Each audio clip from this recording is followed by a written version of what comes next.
तो सबसे पहले आप लोगों का वेलकम हमारे शोरूम के अंदर, जो कि एक्सपीएट कोऑपरेटिव सोसाइटी का शोरूम है। कश्मीरी कारपेट्स कैसे बनाए जाते हैं वो मैं आपको दिखाता हूँ, बट उससे पहले एक और चीज बताऊँ कि डिस्ट्रिक्ट बारामूला का एक नाम ये भी है, इसको हब ऑफ द हैंडीक्राफ्ट्स।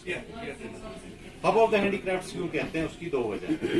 पहली वजह, ये कश्मीर का सबसे बड़ा डिस्ट्रिक्ट है, डेंसली पॉपुलेटेड है, और दूसरी वजह है यहाँ की सर्दियाँ। आपको भी है, जब यहाँ सर्दी होती है तो इस जगह पर जहाँ पर आप अभी बैठे हैं, यहाँ का टेम्परेचर -17 तक चला जाता है। तो क्या होता है, गवर्नमेंट अनाउंसमेंट होती है, कृपया करके आप लोग अपना मैक्सिमम टाइम घरों के अंदर बैठें।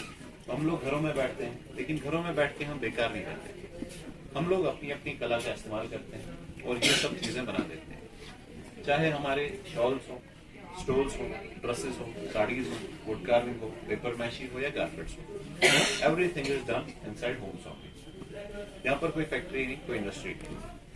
तो अब जब हम कश्मीरी कारपेट्स की बात करते हैं, क्योंकि कारपेट्स के लिए आप लोगों को यहाँ पर लाया गया है, कारपेट्स कश्मीर को छोड़ के इंडिया की 5 और स्टेट्स में भी बनाए जाते हैं। ये यूपी भदोही में बनते हैं, सूरत गुजरात में बनते हैं, थाने भिवंडी में बनते हैं, आपके यहाँ जयपुर राजस्थान में बनते हैं, और पानीपत हरियाणा में बनते हैं। But all those carpets are known as handmade carpets. Handmade carpets की जब हम बात करते हैं तो उसके लूम को अगर आप देखेंगे, उसमें आप लोग पैडल्स, शाफ्ट्स, शटल्स, इलेक्ट्रिसिटी का इस्तेमाल देखेंगे। दिन में 10, 20, 100 जितने उसके कारपेट्स बना सकते हैं। लेकिन जब हम हैंड नॉटेड कारपेट की बात करते हैं, ये हमारा लूम होता है जिसको हैंडलूम कहते हैं। इसमें आप कोई भी मैकेनिज्म का इस्तेमाल नहीं करेंगे, ना कोई पैडल्स, ना शाफ्ट्स, ना शटल्स, ना electricity. Everything is going to be done manually. यहाँ पर खाली क्या होता है, 2 वर्टिकल बार्स होते हैं, 2 हॉरिजॉन्टल बार्स होते हैं, जिन पर की बेस ऑफ द कारपेट। एक कारपेट को बनाने के लिए कम से कम 2 महीने लगते हैं और ज्यादा से ज्यादा 6 साल लग जाते हैं फॉर मेकिंग 1 सिंगल कारपेट। तो जब हम कारपेट्स बनाते हैं, मैकेनिज्म यहाँ पर कोई है नहीं, तो हम लोग क्या करते हैं, हमारे पास होते हैं 4 नंबर ऑफ टूल्स जो कि कारपेट को बनाने के लिए इस्तेमाल किए जाते हैं। वो 4 चीजें कौन सी होती है मैं आपको दिखाता हूँ। सबसे पहली और सबसे इम्पोर्टेंट चीज जो होती है वो होता है ग्राफ ऑफ द कारपेट। जैसे आप लोगों ने म्यूजिशियंस के नोट्स देखे हैं, उसी तरह कारपेट वीवर के अपने नोट्स होते हैं। ये कोई लैंग्वेज नहीं है, न ये हिंदी है, न संस्कृत है, न पर्शियन है, न कश्मीरी। ये खाली कोड्स होते हैं। इसको कहा जाता है लैंग्वेज ऑफ कलर्स, या इसको हम कहते हैं language of a carpet weaver. यहाँ से ही हम लोगों को समझ आता है कौन से रंग का धागा लेना है और यहाँ बेस ऑफ द कारपेट में कौन से थ्रेड के बीच में डालना है। तो इसके अकॉर्डिंग कलर्स चेंज किए जाते हैं, जो डिजाइन है वो इटसेल्फ क्रिएट हो जाती है, खुद ब खुद बन जाती है। लेकिन ये मेरे हाथ में जो आप पेपर देख रहे हैं, ये पूरे कारपेट का ग्राफ नहीं होता, ये कारपेट की 1 या 2 इंच का ग्राफ है। एक पूरे कारपेट के लिए इस तरह के अप टू 100 पेपर्स यूज किए जाते हैं। तो पहली चीज ये। दूसरी चीज हमारी ये होती है which is a curved knife, एक साइड से शार्प, दूसरे साइड से ब्लंट, बट काम ये दोनों साइड से आती है। तीसरा एक आयरन कॉम्ब, जिसको हम मैजिकल कॉम्ब भी कहते हैं। मैजिकल कॉम्ब इसलिए कहते हैं क्योंकि यही टूल है कारपेट को महंगा या सस्ता बनाता है। और चौथी चीज ये फ्लैट सीजर होती है, जो आप नॉर्मल सीजर से थोड़ा सा डिफरेंट देखेंगे। इससे हम लोग क्या करते हैं, जब एक कारपेट पूरा कंप्लीट हो जाता है, इसके बहुत सारे धागे छोटे रह जाते हैं, बहुत सारे धागे लंबे करते हैं। तो डिजाइन कारपेट का आपको तब तक समझ नहीं आएगा जब तक कि इसके धागों की शेयरिंग ना की जाए with the help of this flat scissor, जो कि हमारी चौथी चीज होगी। लेकिन इस सीजर के बारे में एक और चीज है, इसको चलाने वाले जो हाथ होंगे वो फैमिली के सबसे एक्सपीरियंस पर्सन के होंगे, क्योंकि यहाँ पर कारपेट की ट्रिमिंग करना बिल्कुल एक रफ डायमंड को पॉलिश करना होता है। इसमें थोड़ी सी भी गलती हो गई, हमारी 6 महीने या 6 साल की जो मेहनत है वो पूरी जाया हो जाएगी। तो one needs to be very careful while using this kind of tool, जो कि चौथी चीज है। फिर यहाँ पर आपके सामने है बेस ऑफ द कारपेट। इसमें आप देखेंगे जितने धागे आगे से उतने ही धागे इसके बैक साइड से होते हैं। तो we have 2 rows of threads over here। तो हम लोग क्या करते हैं, सबसे पहले अपने हाथ में एक धागा लेते हैं इस तरह से, ऐसे करके, which will be either of silk और वूल। ये धागा या तो सिल्क का होगा और या तो वूल का होगा। फिर यहाँ बेस ऑफ द कारपेट में से हम इस तरह से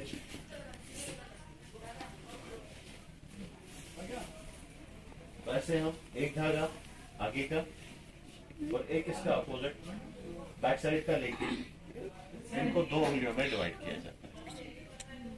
डिवाइड करने के बाद ये जो हमारा थ्रेड है इसको सिंपली ट्विस्ट करेंगे बिटवीन दीज 2 लाइन्स। तो ऐसे हम एक ट्विस्ट आगे वाली वायर पे, दूसरा बैक वाले पे, दोनों को सामने से लाया और इसको नीचे किया। नीचे करने के बाद ये नाइफ से थोड़ा एंगुलर बनाएंगे और इसको दूसरे साइड से काट देंगे। तो ये होता है कारपेट का एक not. One tiny point two the carpet. तो जैसे आप लोग न्यूमेरिकल 8 लिखते हैं, 8 एक फिगर ऑफ 8 बनाया जाता है जो कि कारपेट का एक नॉट होता है। इसी तरह से हर एक थ्रेड में एक एक करके नॉट्स डाले जाते हैं और बिगिनिंग टू एंड खाली क्या करते हैं, according to the graph paper colours को चेंज किया जाता है। तो डिजाइन जो है वो खुद ब खुद बन जाता है। इसी तरह जब हमारा एक पूरा रो कंप्लीट हो जाता है थ्रेड्स का फ्रॉम राइट टू लेफ्ट, तो हम ये फॉर्म लेते हैं और इनके ऊपर ऐसे बीटिंग किया जाता है। इससे क्या होगा, जितना ज्यादा हम इसके ऊपर बीटिंग करेंगे उतने नॉट्स एक दूसरे के साथ कंप्रेस रहेंगे। कंप्रेस होने से नंबर ऑफ नॉट्स बढ़ेंगे। जितने ज्यादा नॉट्स आएंगे उतना कारपेट को बनाने के लिए ज्यादा टाइम लगेगा। तो लेबर की वजह से कारपेट महंगा बनेगा। अगर हल्का हल्का बीट किया तो नॉट्स में गैप रहेगा, नंबर ऑफ नॉट्स कम हो जाएंगे। जितने कम नॉट्स आएंगे उतना कारपेट जल्दी बनेगा। तो लेबर ही की वजह से सस्ता बनेगा, नॉट्स की ही वजह से कारपेट महंगा या सस्ता होता है। वो किस तरह से, यहाँ पर आप लोग एक स्क्वायर इंच देख रहे हैं, इसमें कितने नॉट्स होते हैं, that's going to decide the price. जो सबसे सस्ता कारपेट होता है उसके हर एक स्क्वायर इंच में होते हैं 225 नॉट्स। यहाँ पर मैंने आपको क्या दिखाया, एक नॉट ऐसे 225 नॉट्स इस स्क्वायर इंच में डालने हैं तो सबसे सस्ता कारपेट बनेगा। और जो सबसे महंगा कारपेट होता है कश्मीर का बना हुआ, कश्मीर का ही नहीं पूरी दुनिया का सबसे महंगा कारपेट होता है, उसके हर एक स्क्वायर इंच में होते हैं 1600 नॉट्स। तो चलिए आप लोगों को कारपेट दिखा।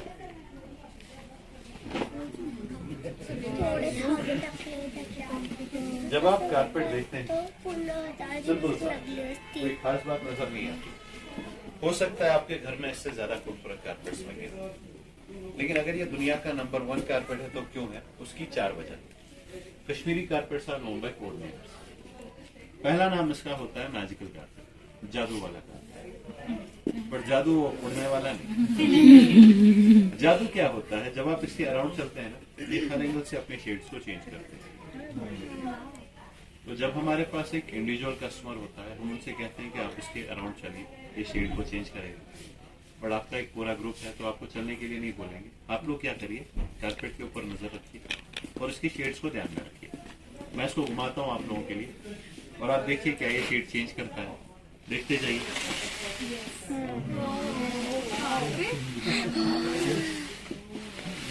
अब ये जो मैजिक है ये लाइट्स की वजह से नहीं होता। अगर हम लाइट्स ऑफ भी करेंगे ये स्टिल अपने शेड को चेंज करेगा। क्यों करेगा वो भी बताता हूँ, बट उससे पहले इसकी दूसरी खूबी, इनका जो दूसरा नाम होता है वो होता है डस्ट प्रूफ कारपेट। ये होते हैं डस्ट प्रूफ। क्यों होते हैं डस्ट प्रूफ? अगर आप घर पे नॉर्मल कारपेट इस्तेमाल करते हैं, जब भी आप उसको ऐसे छू के देखते हैं आप देख पाते हैं उसके जो धागे होते हैं वो खड़े होते हैं। आप टेबल, सोफा, चेयर कुछ भी रखिए, धागे दब जाते हैं, वहां जाके निशान पड़ जाता है। आप जूता लेके चलते हैं तो धूल मिट्टी धागों के बीच में एब्जॉर्ब हो जाता है। जब भी आप फ्लोर से कारपेट हटाते हैं नीचे आपको धूल मिट्टी मिलती है। यहाँ पर क्या होता है, जब हम कारपेट्स बनाते हैं हम इसके धागों को सीधे नहीं काटते, we always cut them towards an angle, टेढ़ा काटते हैं। वही वजह है ये अपनी शेड को चेंज करते हैं, क्योंकि एक साइड से आप टुवर्ड्स द थ्रेड्स देखते हैं, इनकी जो टिप होती है वो लाइट होती है। जब घुमाते हैं तो अवे फ्रॉम द थ्रेड्स देखते हैं, इनकी लेयर डार्क होती है। गारंटी क्या मिलती है, यहाँ पर जो ये धागे हैं ये ऐसे नहीं, ये इस तरह से होते हैं टुवर्ड्स एन एंगल, एक दूसरे के ऊपर लगे हुए। आप टेबल, सोफा, चेयर कुछ भी रखिए, ये सस्पेंशन की तरह काम करते हैं। इसमें निशान वगैरह नहीं आता। आप इसके ऊपर जूता लेके चलिए तो धूल मिट्टी धागों के बीच में नहीं जाती, वो यहाँ पे रुकता। कभी भी आपको कारपेट के नीचे धूल मिट्टी नहीं मिलती। वो कहाँ रहता है? वो रहता है यहाँ। उसके लिए क्या करना है, महीने 2 महीने में एक बार वैक्यूम ब्रशिंग झाड़ू कर लीजिए। This will be just like a new. तीसरी खूबी, हमारे कारपेट को आप दिन में 100 बार धो सकते हैं, लेकिन आपको कम से कम 8-10 साल तक धोने की जरूरत नहीं पड़ेगी। Because these are the carpets which are stained। इस पर आप चाय, कॉफी, सब्जी, अचार, 100 साल पुरानी वाइन फ्राई आसानी से कोई भी दाग निकाल सकते हैं। क्या करना होता है वो भी मैं आपको बताता हूँ। आपने सपोज यहाँ पर चाय, कॉफी, सब्जी कुछ भी गिरा दी, अगर इंस्टेंटली देखेंगे तो एक गीला कपड़ा काफी है इसको साफ करने के लिए। अगर आप इसको साफ करना भूल गए, ये दाग सूख गया और आपने इसको 10-15 दिन के बाद देखा, या तो आधा नींबू लीजिए, लेमन, या तो लीजिए व्हाइट विनेगर, उसी जगह को रब करके 8-10 मिनट रहने दें, फिर एक गीले कपड़े से साफ करें। जैसे ही कारपेट सूखेगा कोई आपको दाग वगैरह नहीं। ये इसकी तीसरी खूबी है। चौथी और फाइनल खूबी, कश्मीरी कारपेट्स की जो लाइफ है वो होती है मोर देन 100 ईयर्स। और कश्मीरी कारपेट्स के बारे में एक और कहावत है कि buying a Kashmiri carpet and getting married is one of the same, because one has to live with. और यहाँ पर डाइवोर्स का भी करना है। तो ये जो मैंने आपको दिखाया, ये हमारे यहाँ का सबसे सस्ता कारपेट है। मैं आपको और भी दिखाता हूँ। Same size of the carpet which has 400 knots in every square।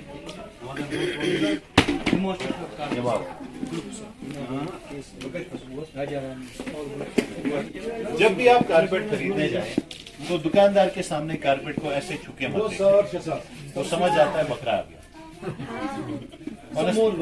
और वो क्या करते हैं, इसके प्राइस में आपको ये वाला कारपेट दे देंगे। जब भी कारपेट आपको खरीदना हो, इसको आगे से नहीं देखा जाता, इसको पीछे से देखा जाता। जितना कारपेट में लेबर ज्यादा, जितना कारपेट में नॉट्स ज्यादा, उतना डिजाइन आगे पीछे से होता है। जितने नॉट्स कम, उतना बैक साइड से डिजाइन तो यहाँ पर देखिए, आगे से खूबसूरत लेकिन पीछे से डिजाइन कम। वो भी है, ये भी है। यहाँ देखेंगे तो डिजाइन में क्लियरिटी है। फिर इसके बाद कारपेट विद 1600 नॉट्स पर स्क्वायर इंच, वो भी मैं आपको जो सर को पहले पसंद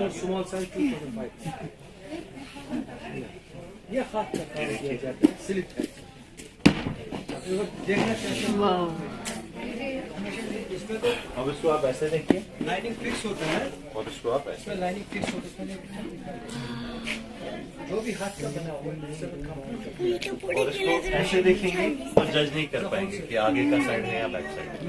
अगर प्राइसेस की बात करें, ये डिजाइन या फीट के हिसाब से नहीं, ये हमेशा होते हैं अकॉर्डिंग टू द नॉट्स और स्क्वायर फीट के हिसाब से। कारपेट विद 225 नॉट्स, इसका जो प्राइस होता है वो होता है 500 रुपये स्क्वायर। 4x6 24 स्क्वायर फीट हो गया, तो ये पूरा कारपेट आपको कॉस्ट करेगा 12,000 rupees delivered up to your door. Same size 1,000 रुपए का एक स्क्वायर फीट, तो same size of the carpet is going to cost you 24,000। Same size 5,000 रुपए का एक स्क्वायर फीट, तो same size of the carpet will cost you 1,24,000, 1,20,000। लेकिन carpet आप 1,20,000 का लें या 12,000, लाइफ सबकी सेम, लाइफ में कोई डिफरेंस नहीं होता। खाली एक इंसान का अपना पर्सनल टेस्ट, पर्सनल बजट रहता है कि वो किस तरह की चीज को पसंद करेगा। Then we do sizes. इसमें जो हमारा सबसे बड़ा साइज होता है वो 20x20, 30x30 ऐसा नहीं होता। सबसे बड़ा हम बनाते हैं 9x12, 9x12। यहाँ पर खोल नहीं पाएंगे, which is 6x9, same 225 knots, 6x9, 54 square feet, so this will cost you 27,000. फिर होता है 5x7, 35 square feet, so this will cost you 17,500, 17,500. फिर जो ऑलरेडी मैंने 4x6 ये वाला 24 square feet. So this will cost you 12,000. फिर होता है 3/5, 2/6, 2/7, 12 square feet, 6,000. और सबसे छोटा उन लोगों के लिए जो कारपेट नहीं खरीदना चाहते, which is 2/4, 8 square feet. छोटा है। तो ये था आप लोगों के लिए demonstration about the carpet. Carpet का एक साइज पसंद करिए, हर किसी साइज में डिफरेंट डिजाइन, डिफरेंट कलर्स मिलेंगे। जो भी कारपेट पसंद आए उसके बैक साइड में अपना एक सिग्नेचर करेंगे, just for your ID mark, अपना नाम, एड्रेस लिखेंगे। जितना कारपेट का अमाउंट है उसका 30% आप यहाँ पे करेंगे। बाय कोरियर आपके घर आएगा, कोरियर के कोई चार्जेस नहीं। जब घर पे मिलेगा तब आप रिमेनिंग 70% कोरियर वाले के हाथ में दे सकते हैं। As I was telling you, courier का कोई चार्जेस नहीं है। सिग्नेचर आप इसलिए करेंगे ताकि आपको पता लगे वही कारपेट आया जो हमने पसंद किया। कारपेट्स के साथ साथ यहाँ wall hangings, table runners, bedsheets, bed covers, curtains, blankets हैं। वहाँ से आपको jewellery, paper meshy, wood carving मिलेगी। नीचे आपको शॉल्स, स्टोल्स, शायद आपने पश्मीने का डेमोन्स्ट्रेशन देख लिया, उन्होंने आपको समझा दिया होगा कैसे पहचानते हैं। नीचे ही आपको ड्रेस मटेरियल, साड़ीज मिलेंगे। नीचे आपको कुर्ते, स्वेटर, जैकेट्स मिलेंगे। हर कोई चीज देखिए, अपना शॉप समझ के देखिए, खरीदना जरूरी नहीं। Feel free, feel like home. बस एक रिक्वेस्ट रहेगी, जो प्राइसेस देखेंगे वो यहाँ फिक्स्ड है, डिस्काउंट्स नहीं, बार्गेनिंग नहीं। सही सस्ता लगे खरीदे, नहीं लगे कोई जोर जबरदस्ती नहीं। कोई भी चीज लिया, घर जाके भी महंगा लगा, खराब लगा, अब तो 6 मंथ्स आप लोग एक्सचेंज रिटर्न कर सकते हैं। खाली क्या करना है आपको, बिल संभाल के रखना है। तो जान सकता हूँ आप लोग कहाँ कहाँ से हैं।